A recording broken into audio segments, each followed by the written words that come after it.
Fil-Gazzetta tal-Partit Nazzjonalista il-Mument il-kelliem għall-Finanzi Adrian Delija sostna li ma jagħmilx sens li l-Gvern jonfoq aktar milli jdaħħal.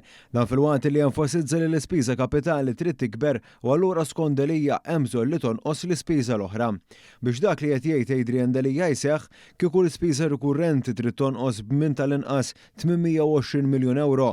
Dan ifisser miżuri ta' austerità ta' 11% fejn minn kull 100 euro allokati irridu jitnaqsu 11 euro.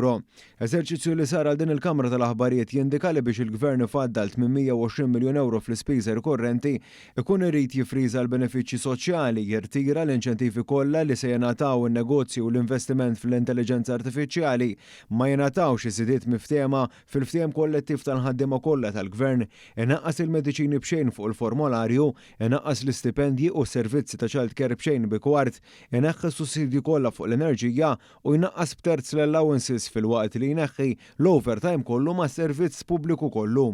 Esperti finanzjarji li tkellmu ma' din il-Kamra tal-Aħbarijiet sostnew li kieku jsir dak li kiteb Delija ikun hemm daqqa ta' madwar 3% lill-ekonomija ta' pajjiżna li ma daqqa tpoġġi lil pajjiżna f'riċessjoni minflok li pajjiżna jkun dak bl-aqwa tkabbir ekonomiku fl-Ewropa.